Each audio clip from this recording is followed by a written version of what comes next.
All right. If the latecomers are going to slagger in, that's fine. The meeting is starting today, and we are going to do flag salute, please. Okay. We have computer, we have a flag here. So everybody please repeat after me. I pledge allegiance to the flag of the United States of America and to the republic for which it stands, one nation under God, indivisible, with liberty and justice for all. Rekha, would you please read the four-way test? People, please repeat after her. The four-way test are the things we think, say, or do. Is it the truth? Is it the truth? Is it fair to all concerned? Is it fair to all concerned? Will it build goodwill and better friendships? Will it build goodwill and better friendships? Will it be beneficial to all concerned? Will it be beneficial to all concerned? So this is the Rotary motto we work with, live with, and do all the volunteering based on this and live our life that way. Please have a seat, everybody. I just wanted to announce and say that our tree planting was a big success. We got a lot of emails from people. Paul actually wrote an article in the Tri-City Voice, and we got a lot of emails from lots of random people saying that next time when you do the tree project, let me know. And there is an opportunity. The city is very excited. There is 75 trees we can plant in Lake Elizabeth, but it also requires $7,500. So I think I've exhausted all my neighbors, so you guys need to look for your neighbors who's got the money. So that was a good one. And then today morning we went to the homeless shelter. Thanks to the club's funds, we were able to provide food for 50 adults and children. Somebody canceled tonight. They were a very thin population, which we fed only 20 people. So they're going to keep that food for the night and give it to people. So I'm super happy that it's not going to go waste. So till date, we have done 4 projects. We are only 4 months into our club. And we have seen a lot of people coming to volunteer, which is good. She's one of them who came for a tree planting volunteering. And we are looking to grow our member base so that we can do bigger and better projects. Some of the projects that are going to be coming down the pipeline is a dental clinic that a Buddhist group does in February or April. We want to partner with them. They provide free dental service to people in the city of Fremont. We would love to do that. Of course, that $7,500 is still, I can't sleep. I don't know how I'm going to do it, but we'll figure it out. We'll figure it out. And we have our Kids Against Hunger project was very successful. We packed 11,000 bags of food for disaster relief for children and everybody else. You know, it's so nutritious. I think I'll take it when I travel next time. So it's really easy. Just put it in boiling water and eat it. It's a really good one. And Christmas party is coming. The Rotary District 5170, which we belong to, have a Christmas party on the 14th of December. So I encourage all new members to come for that, because you can meet other Rotarians in the district and see how crazy and funny we are. And we do a lot of stuff. So without much ado, I am going to request Paul to introduce our guest speaker, because he knows him the longest and the best, so I'll let him, please. Thank you. Can I have your phone so I can take a picture? Yeah. Yes. So it's an honor to be here today, and it's honestly, most of you may not even know who Rick King is if you're not in the Rotary world. If you're in the Rotary world, if I travel anywhere, literally, like when I was in Peru, or when it doesn't matter where you go, if you go in and you introduce yourself as a Rotarian, they take you in kind of like you're a cousin, and they'll invite you in. It's kind of like family. And Sandy's nodding her head. She travels the world all the time doing projects and surgeries as a volunteer. Every year, many times a year. She's a true Rotarian. Richard D. King, Rick, as he's known in Rotary, was president of Rotary International in 2001. 3 months into his presidency, 9/11 happened. And as you can imagine, Rotary represents a very powerful organization around the world to do good. During his year, they had more membership growth than any other Rotary president before. Projects like the End Polio Now project, he was closely working with a former president from the Philippines and stamping out polio. We're very close. That's something that Rotary is famous for. And speaking more to Rick King, the first time I actually met him or heard him, I was singing in church. And the chorister was up there leading the music, and there was this guy singing so loud, and he wasn't following the chorister. And that was Rick King. And he was literally derailing the entire congregation. And I was like, I'm gonna go over, why is this guy singing his own pace? Why? It was so funny. So I almost went over and told him, hey, you need to pay attention to the chorister. I didn't know who he was. And then a couple of weeks later, he goes, have you ever heard of Rotary? And I'm like, yeah, I've heard of Rotary. He goes, well, you need to come to the Niles Club. And so you don't say no to him. He's a very influential person in things that matter. And what I mean by that is the pins that Sandy was passing out, your pin from your year, Mankind is Our Business, was the theme for his year. And he has created a lot of inspiration for projects all over the world. His bio is very long. I won't do his bio. I don't have it memorized, but it's long and extensive. But the most important thing is he's been a force for good in this world. And if you want to be involved in that, this is an amazing person to hear. You're lucky to be here. We're so lucky to have him come speak. He speaks to groups of hundreds or thousands of people. It's very rare to have him speak to a small group. So please welcome Rotary Began.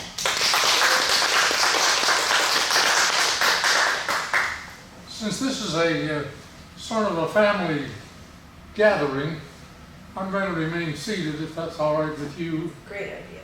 Yes. We run the risk that my talk will go for 3 hours if I stay seated, but Paul can tell me when I'm done. Paul is correct in that I do travel widely. I was in Nairobi, Kenya, not so long ago, and I was giving a speech on a Saturday night at the Nairobi Hilton Hotel about Rotary's role in fighting AIDS in sub-Saharan Africa. And about 1,000 people were crammed into this ballroom. It was a violation of all of the fire marshal's rules, but nobody seemed to care. Most of the people were from countries in sub-Saharan Africa, and they were United Nations officials and Rotary officials with whom we work to try to educate those people about AIDS. When I finished my speech, there was a lineup of people waiting to shake my hand and have a photograph, and they all told me they liked the speech. I looked up and I saw a 10-year-old boy patiently waiting in line, all dressed up in a dark suit, a white shirt, a necktie, and I thought, isn't this something that a 10-year-old boy gives up his Saturday night and then wants to come and hear me give a speech on fighting AIDS? Eventually, he got to the front of the line, right in front of the podium, and he held out his hand, and he said, Mr. King, that's the worst speech I ever heard in my life. And I was a little taken back by this, but I thought, what the heck, he's only 10, what does he know? There were a few other Rotary officials waiting to shake my hand. I saw this 10-year-old boy standing in line a second time. And I thought to myself, okay, his mother's made him come back to tell me he's sorry for what he said. He came and stood in front of the podium a second time, held out his hand again and said, I want to make sure you heard me the first time. That's the worst speech I ever heard in my life. And I thought, okay, now I've got to chastise him a little, because I know a lot of people think that when I get through speaking, but you're really not supposed to say it. When a Rotary past district governor grabbed my hand and said, President Rick, don't pay any attention to this kid. He didn't even hear your speech. He just likes to go around the room listening to what all the other people are saying, and he likes to pass it on. So I'm very pleased that everybody here looks as if they're over 10. I have been very fond of the American bald eagle. So when I was the world president of Rotary, I chose the eagle for its leadership qualities. And I've been to Alaska so many times and seen the eagles in all kinds of situations. And the last time I was up there, they gave me the story of the eagle, and I want to just paraphrase it for you for a moment here. It's beautiful. Autumn afternoon.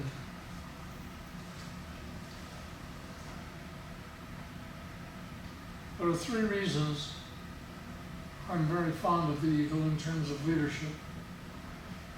First is the eagle has unparalleled vision.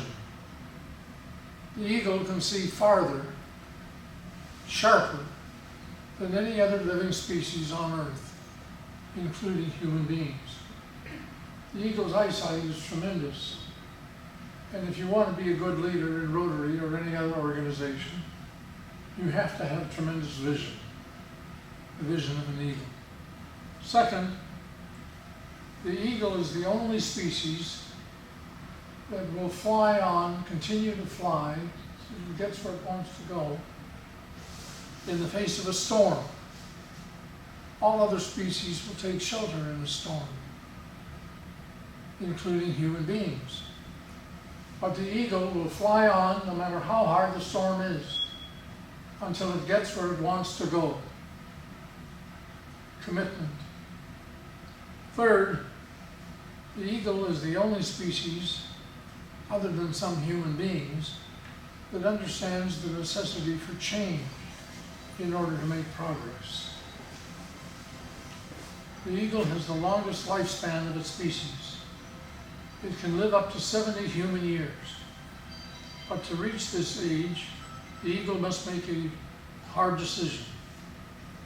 In its 40s, 40 human years, its long and flexible talons can no longer grab prey, which serves as food. Its long and sharp beak becomes bent. Its old age and heavy wings, due to their thick feathers, become stuck to its chest and make it difficult to fly. Then the eagle is left with only 2 options: to go through the painful process of change, which lasts 150 days, or die, one or the other. The process requires that the eagle fly to a mountaintop and sit on its nest. There the eagle knocks its beak against a rock until it plucks it out. After plucking it out, the eagle will wait for a new beak to grow back, and then it will pluck out its old talons. When its new talons grow back, the eagle starts plucking its old age feathers. And after 5 months, the eagle takes its famous flight of rebirth and lives for another 30 or more human years. Why is change needed? Many times, in order to survive, we have to start a change process. We sometimes need to get rid of old memories, habits, and other past traditions. When freed from past burdens, we can take advantage of the present. So I handed out symbols of leadership, the eagle. This card says, eagles are like leaders. One never sees them in a flock. They always soar high above the crowd, a commitment made and kept. And I gave these to distinguished Rotary leaders throughout the world. With your permission, I'd like to present one now to my friend of many years, the Vice President of this new club, Paul Andrews.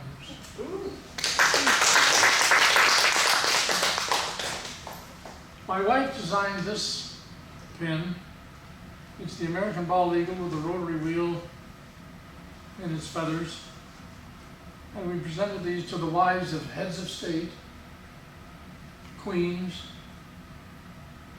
princesses, prime ministers, foreign secretaries, business and cultural leaders, and Rotary leaders all over the globe.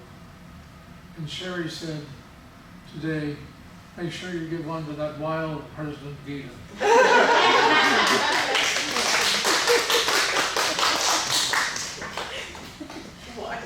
It's true. Well, I'm delighted to be here today because I know this is a brand new club and you're just getting started with your Rotary ideals. Rotary began 114 years ago in Chicago. 4 men got together on a cold, wintry night, the 23rd of February, 1905. They tell us that it was not snowing that night, but that it was raining very hard. But it was a blissfully winter, cold in Chicago, as Chicago winters can be. These 4 men had come from little towns in New England. The lawyer who convened the meeting was named Paul Harris, and he came from a small town in Vermont, Wallingford, Vermont. I've been through the town. It's about a block long. That's it. The school where Paul Harris attended as a child, as a boy, and the town hall. These are Rotary shrines now. These 4 men met at an Italian restaurant in Chicago. They had spaghetti. And after they had their spaghetti, they crossed the street to Paul Harris's Laws, Suite 711, 127 North Dearborn Street in Chicago. And there, these 4 men, 2 Protestants, 1 Catholic, 1 Jew, a lawyer, a printer, a jeweler, an engineer, met, and without really knowing it, formed the world's first service club. The whole idea was to help each one of them become successful in business. Nobody was talking about immunizing children of the world against polio. Nobody was talking about service projects, which are the hallmark of every successful Rotary Club today.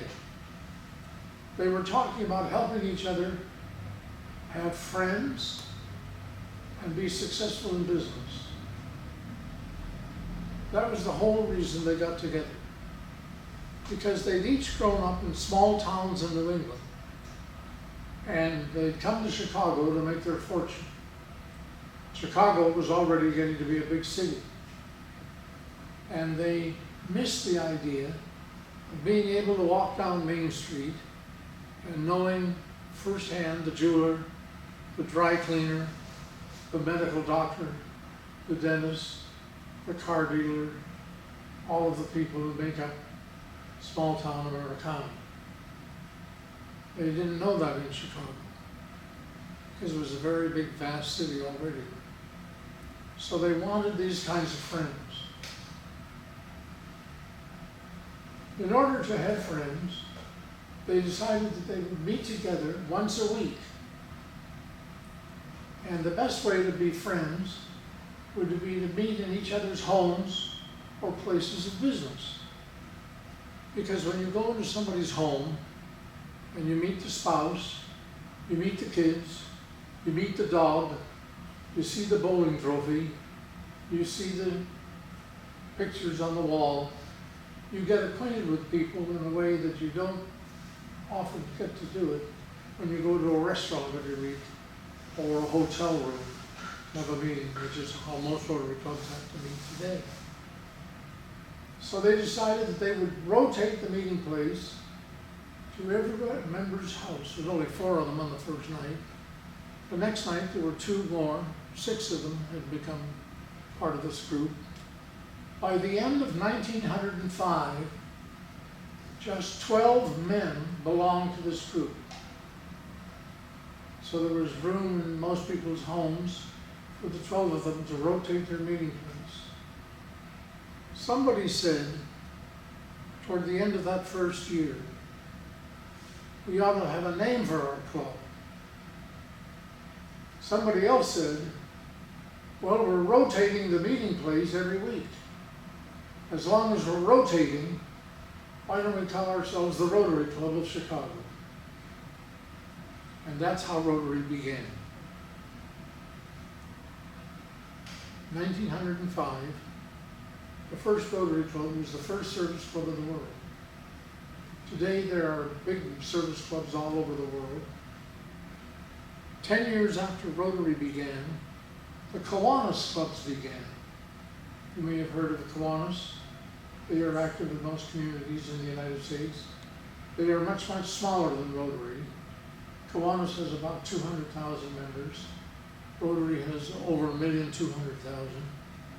So they're much smaller. And they formed 10 years after Rotary did. 2 years after the Kiwanis clubs began, the Lions clubs began. And the Lions Club are a big service club, and they're all over the world also. And 2 years after the Lions clubs began, the Optimist clubs began in St. Louis. And the Optimist clubs are much smaller, but they're a very famous service club in the United States. All of these service club ideas came from that night when Paul Harris and his 3 friends formed the world's first service club, the world's first Rotary Club.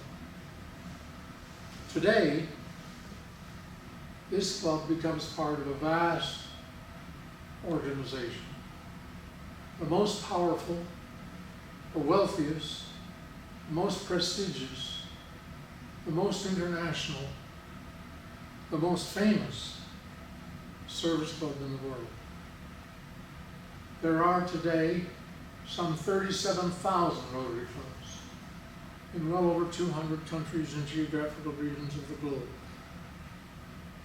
And every race, every color, every creed, every language, every politics, every religion, every business, every profession, every occupation, every background belong to Rotary all over the world. When I was the international president, I visited 43 heads of state around the world, 28 of whom were active in their own Rotary clubs, wherever we happened to be.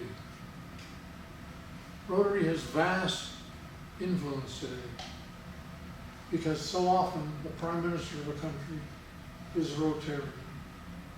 So if we have a problem, we just pick up the phone and we call the leader who is involved in that country, and we usually get the problem solved without any problem.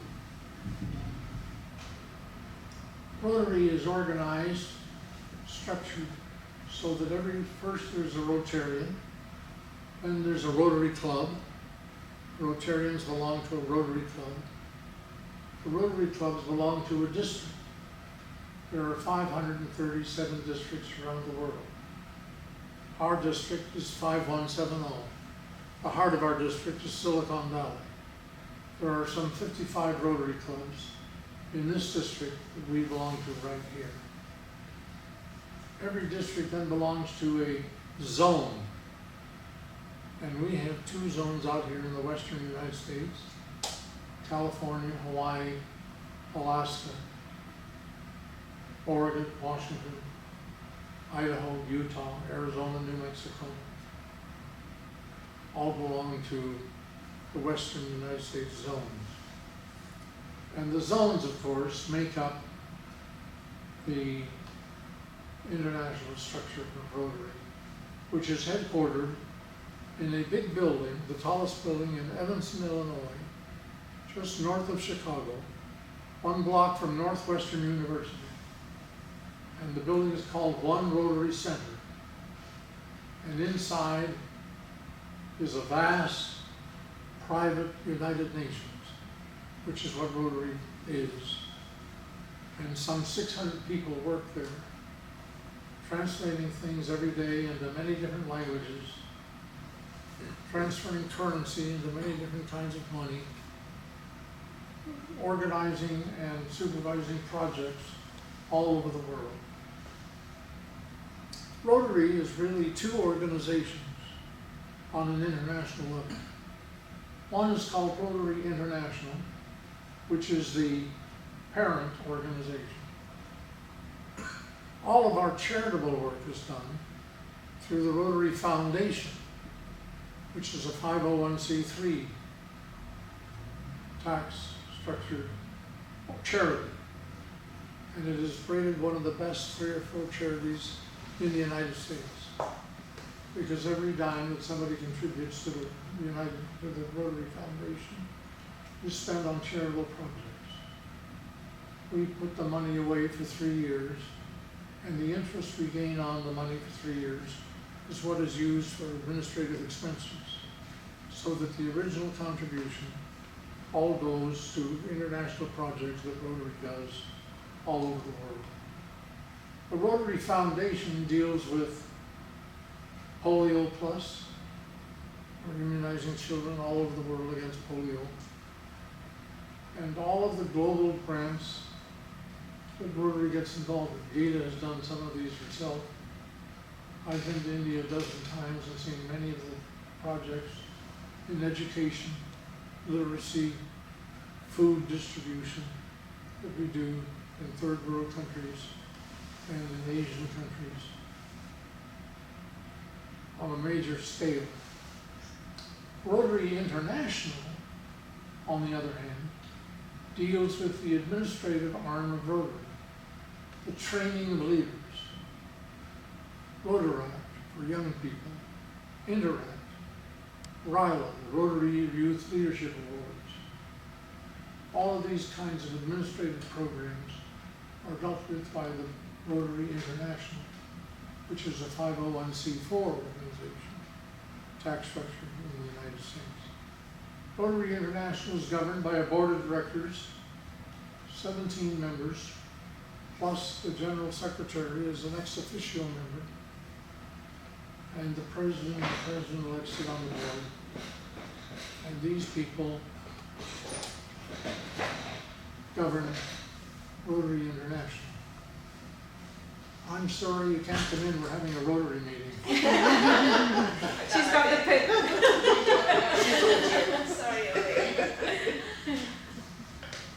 And the Rotary Foundation is governed by a board of trustees. And these people report to the board of directors of Rotary International on everything that is going on in Rotary International and the foundation. Every year, in every district in the world, there's a 3-day or 2-day district conference, which is sort of like a convention. And our conference next May, I think it comes up next May, is going to be in some winery out in Napa Valley, no, Livermore Valley. And so you really ought to go to that to see what Rotary is doing in the district, throughout the district, so that you can become educated about what Rotary is doing. Everybody that comes to Rotary comes for a different reason. But normally, whatever the reason, we are invited by some sort of a friend to join. When I was in my early 20s, I was developing 2 careers. I was under contract to the Howard Hughes organization to sing in Las Vegas. And I sang primarily at the Desert Inn, where Howard Hughes lived in the penthouse. To the best of my knowledge, I never met Howard Hughes. But I may have met him and not known it, because he was always in disguise, and he didn't want people to know where he was. But they told me he liked my singing. So he must have heard it somewhere, someplace, and they signed me to a contract to do 3 shows a night. Point is, at the same time, I was beginning to sue people in my law practice in San Leandro. And I was busy trying to be a lawyer during the day and a Las Vegas singer at night. So I would fly every day from the Oakland airport to Las Vegas. And I'd get down there about 7 o'clock in the evening. I'd have a sandwich and a Pepsi Cola for my dinner. And at 11 o'clock at night, Red Blount, the master of ceremonies, would say, "Here he is from San Francisco, the baritone barrister, better known as the singing sewer." And I'd go out and I'd sing love songs for an hour. I'd do another show at 1 a.m. in the morning. And I did my last show at 4 a.m. The 4 a.m. show was always for the losers, of course. And I'm glad to see Kathy Laidlaw's husband is here because he was a good attendant at my concert. 4 a.m. show. You never knew. 5 a.m. I was done singing.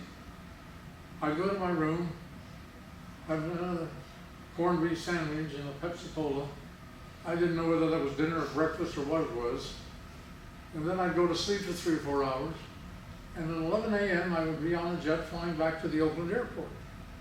And at 12:15 I'd be in my office in San Leandro, which is just a few minutes from the Oakland airport, ready to sue people all afternoon. And I was suing and singing, and I was busy. I was in my 20s, I wasn't married, so I was dating all the girls that that's another speech, actually. And one day, a friend of mine came to my office and he said, "Rick, I'd like you to come and visit the Rotary Club." And I thought, my gosh, this guy's got a hole in his head. He doesn't know that I don't sleep now. And I said, "I'm too busy," which is what a lot of people first say when they're invited to join Rotary. He came back again. And he said, "Just come on and visit." I said, "I'm too busy." Came back a third time. So I thought, okay, the only way I'm going to get rid of this guy is to go and visit the club. So I went. He was a dear friend.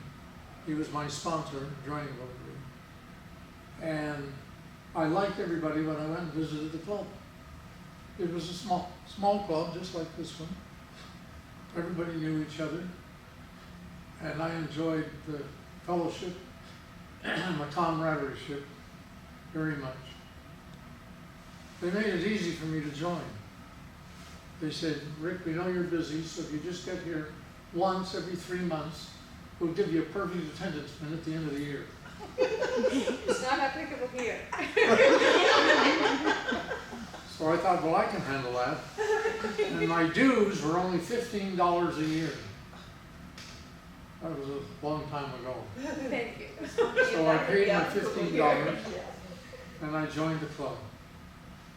But it was not a high priority because I was so busy doing my other 2 careers.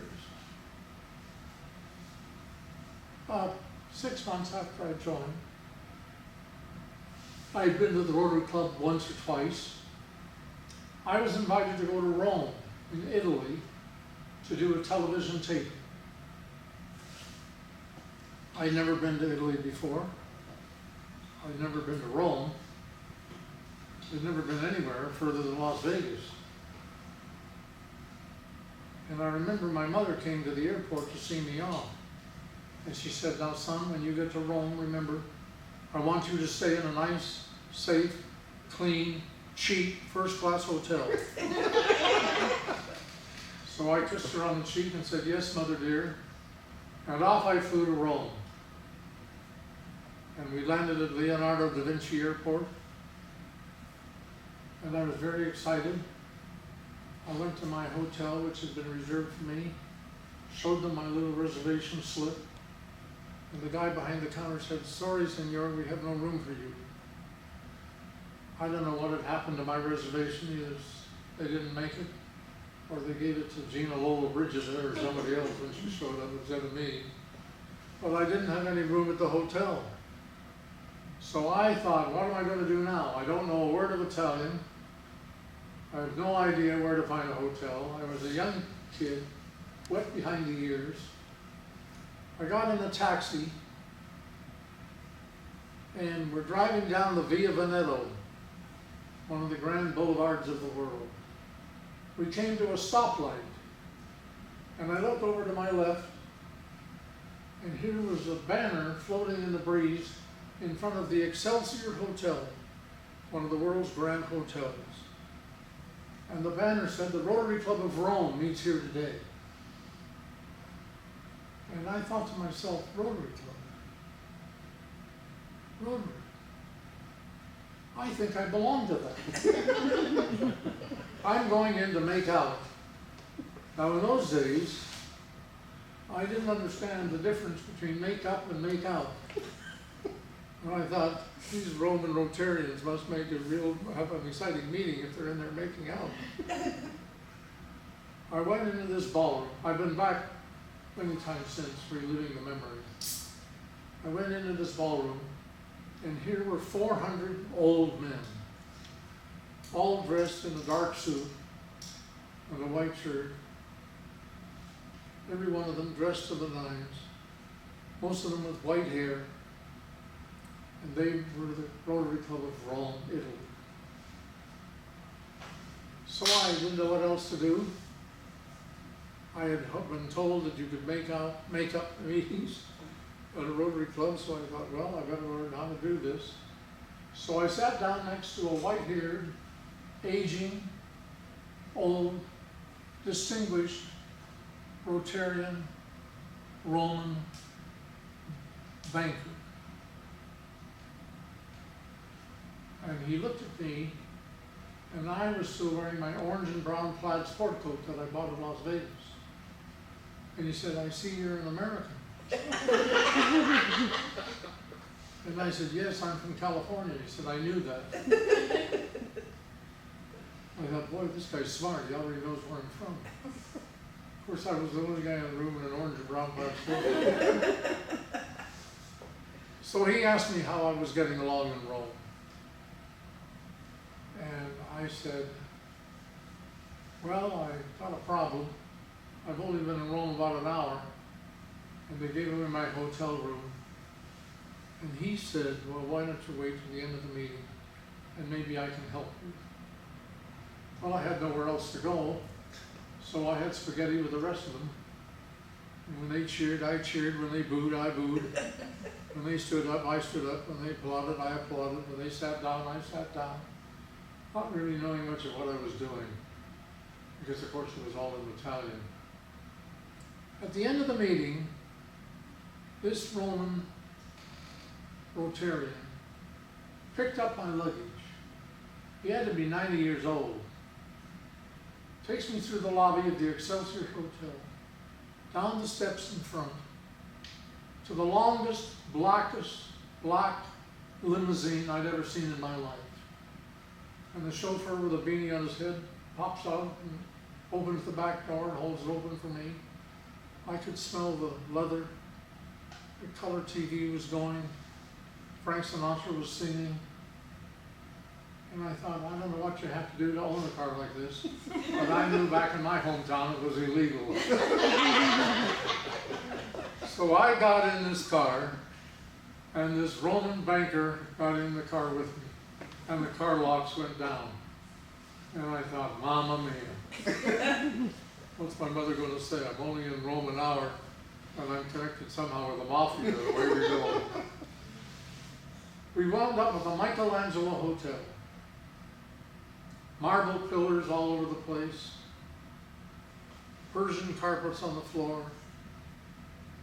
My guest friend takes me up the wooden shutter, and we got to the front of a little suite, and I said to him, you know, I'm on a budget. Didn't mean anything to him. He opened the door, and I looked at this little suite with beautiful brown wood. He opened the windows, and all of St. Peter's and the Vatican was right there in front of my eyes. At that precise moment, I'll never forget it. In walked the most beautiful, young, physically fit, almond skin, long black hair, brown eyes.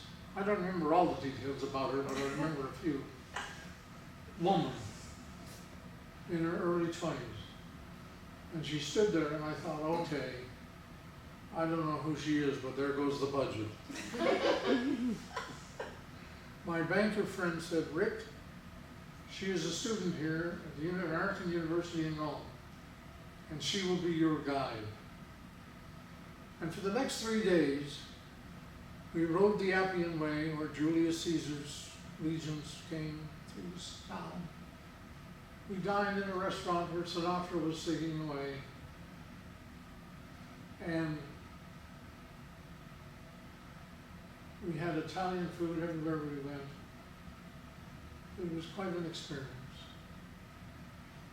When I went to check out of my hotel 3 days later, somewhat nervous about the cost of all of this, there was a note in my box that I have saved to this day. And it said, no charge. I own the hotel. She works for me. I am happy to have been of service to a fellow Rotarian so many miles away from home. Ciao.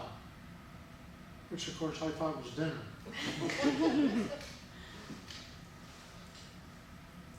I flew home to California. And I couldn't understand it. Why? Why did he go out of his way and befriend a person who we would probably never see again? I went to look him up at our international convention in Rome in 1979, but he'd already passed away. He was an old man. I was very young. He was very rich. I hardly had a dime. He was a world sophisticated traveler and a Rotarian for many years. I was a Rotarian for about 6 months, who had hardly been to a meeting. I couldn't understand why he did this. What was in it for him? I knew nothing about Rotary, but I had learned a great deal about a Rotarian and the type of person who was in Rotary. Now, more than 50 years later, I understand what was in it for him. Because just a few short years later, the district governor asked me to lead a group study exchange team to India. I didn't even know where India was. And I thought, if I'm going to lead a group study exchange team, I'd like to lead it to Honolulu. But the governor insisted that I lead the team to India. So I went. This was 40 years ago. And I had never seen such poverty, such illness, such disease, so many problems. I'd never seen a kid crawling in the dirt with polio, certainly not in Fremont, where I lived. They took me to a village sponsored by the Rotary Club. All the children sang me a song in Punjabi. I sang them a song in Las Vegas. We didn't understand the language, but we understood each other's heart. The president of the Rotary Club was a Hindu physician. And he said, Rick, I want you to see something. He took me into a cow dung hut. Its walls made of cow dung. The floor was dirt. The sky was the ceiling of the hut. And kneeling in the center of the hut was a beautiful young Indian woman, her head all bandaged. The doctor, the president of the Rotary Club, knelt down in front of her. And he explained to me that they had just operated on her with cataract surgery on money provided by the Rotary Foundation. And now he was going to unravel the bandages from her head and determine whether or not the surgery worked. So ever so slowly, he unraveled the bandages.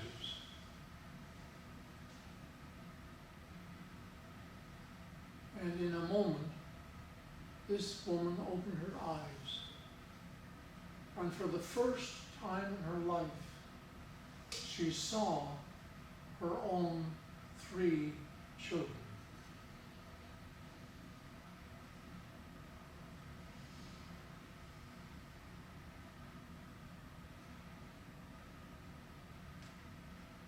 I'll never forget the look on her face. It seared me. I don't know what it's like to see your own 3 children, if you're the mother or the father, for the first time in your life.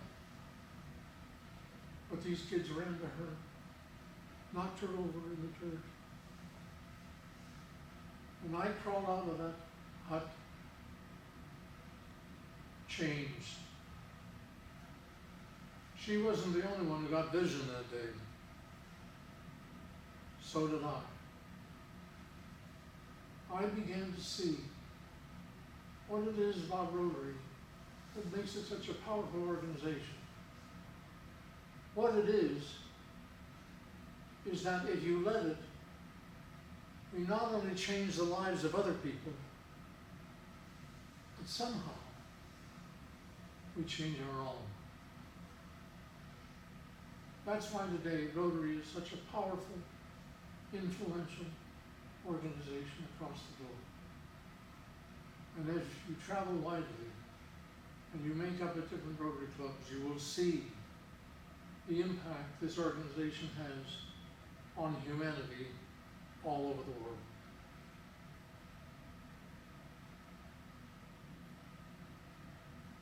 So I commend you. Rotary is in Gita's debt for her leadership and her innovation in starting this club. And next year, you'll have to survive Paul Andrews. But he's a dear friend of mine, and somehow you'll get through it. I commend you for your membership. I wish for you just a fraction of what the experiences that have come to me.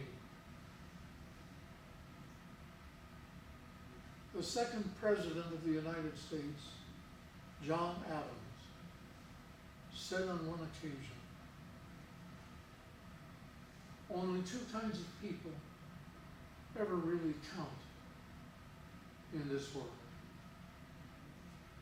Those people who make commitments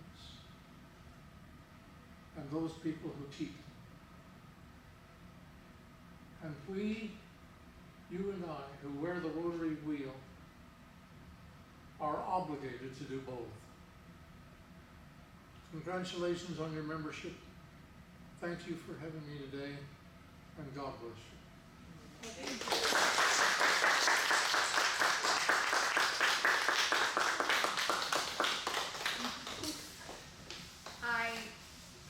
When I wrote in my email that I was awestruck by Richard King, it was not an understatement.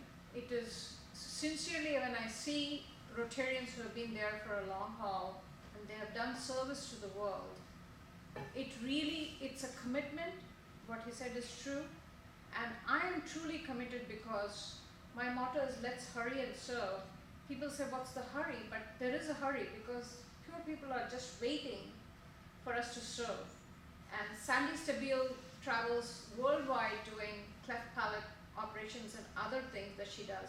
So she knows how much she's giving her time.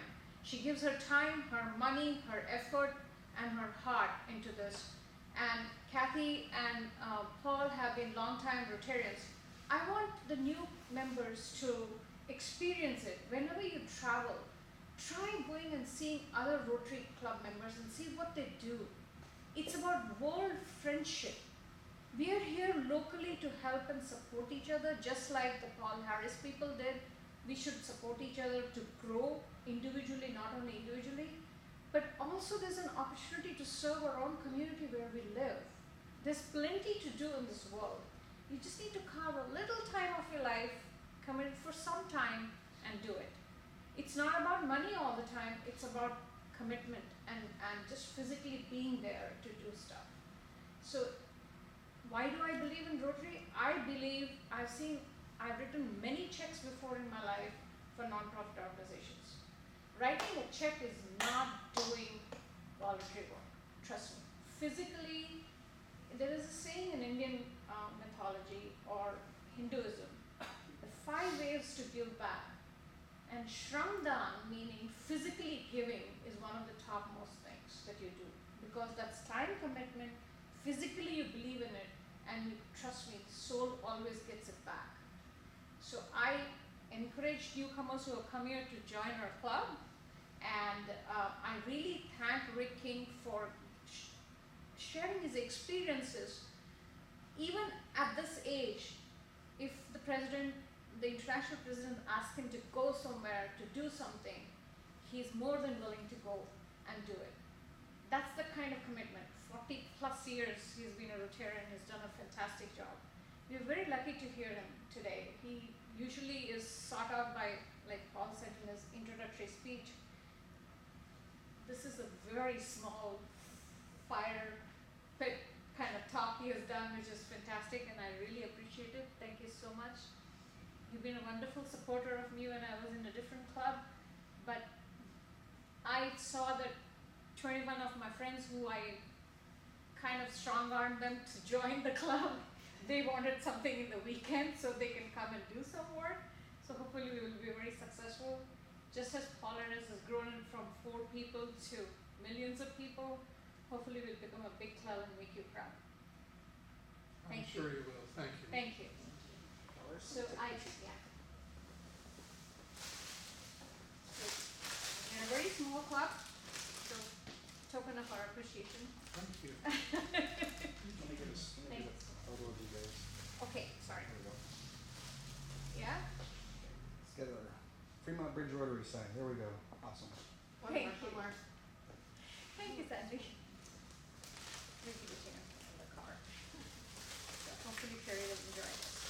Now, and with all that said, please come for the 14th of December. There's a holiday party. It's a district-wide holiday party. I'll send out the text. That will be our December meeting. And anything else that you want to announce? One short announcement. Yes, please. So we're working on the website. Kanan has helped with that, and I appreciate his help. We're getting it close to actually presentation at this point. We're going to have our schedule on there, and there's a call now button. If you ever have a question, you can directly hit the call now button, and you'll get me. So it's very interactive. And then we're also going to have the schedule of future events coming up. It should be coming out in about a week. And for any members that have not sent me your picture and bio, I need that. And that's about it. Oh, one last thing. Yes. Can a non-member interject something real quick? Absolutely. Sure. So I think it was about a year ago, Kathy and I was invited by Kathy to join her at a function up in Danville, where Rick was honored by the local Rotary clubs, and who all was there? Just the 2 of us? Rick, I know you were there. It was an amazing event. It was rather long, and the reason it was long You guys can sit down, actually. Yeah. there was a long stream of other international presidents and people involved in Rotary for years and years that came to honor this man. And it was one of the most impressive meetings I've ever been at. Longest speeches I've ever heard, but it was all for this amazing, great man that we have in the Bay Area, and you guys have in Rotary. He was one of the main people in the Niles Rotary Club for years, and I got to tell you, I came away from that evening just so thoroughly impressed by everything you've done for other people in the world and for Rotary. And so, although I'm not a member of Rotary, I thank you personally, and you guys are in the presence of greatness. whether you recognize it or not. Thank you, Mr. And then, as Rick King explained, Rotary has two basic organizations. One is the Rotary International, which is the administration of all the clubs, and the Rotary Foundation. So as we're a new club, we haven't talked to you too much about doing a little bit with Rotary Foundation. Rotary Foundation, on our website at the bottom, there will be a link you can click on it. Rotary Foundation is focusing on 6 key areas. So it could be maternity and children, it could be water, can be education. There's 6 different categories down there, and you can pick whatever you want. Or there's the End Polio Now campaign. Now I finally understand why it's 3 years before the money comes back. If our club donates $10,000 to the foundation, any of those 6 areas, that $10,000 goes back to headquarters, and I never understood that. Now I understand. In 3 years, half of that money comes back. They give it back to us as a club to go do some project in India, Peru, wherever we Mexico, want. wherever. Yeah. Wherever our members decide we want to do something. So we get half that money back, and that's now I understand. There's the beauty of that, is we're using that interest for the administration of it. That's powerful. So I'm going to just put these here on the table. It's really easy to sign up. You don't have to be members to sign up. But if you want to see dollars go to do something to literally saving lives, if you donate $84 a month on a monthly basis, you become what they call a Paul Harris Society member, which is kind of a big deal. You get invited to some kind of fancy stuff, and it's Should I neat. get my thingy and show them? Yeah. Oh, please do. Yeah. And then, or if you just want to donate a little bit, even if you donate as little as $8.34 per month, you will be what we call a sustaining member, which is $100 a year. And $100 to us, you know, we could use that on something, but $100 to someone who lives in another country, that changes their entire life. So it had been determined that $215, someone that Rick King worked with back in the home office determined that for $250, you're saving a life. So that's not just an inoculation. You've actually created enough of a difference that someone's life now exists. So if you want to be kind and do that, I'm going to put this on the table over here. And if you do a $1,000 donation either now or at any time in the future, our former club, Niles, they really go out of their way to make it really nice. It won't be this fancy. I have no money. I'll do it for you. So anyone that does the $1,000 donation, I will pay to have your donation framed. And if you want to do it and to someone that you love, your spouse, a child, whoever, you will see these hanging on people's walls for the rest of their life. It is so meaningful to tell someone, if you don't know what to get someone, you want to say, well, you helped save 4 people's lives. Here you go. We will get it framed, and it will be a very meaningful gift to someone that you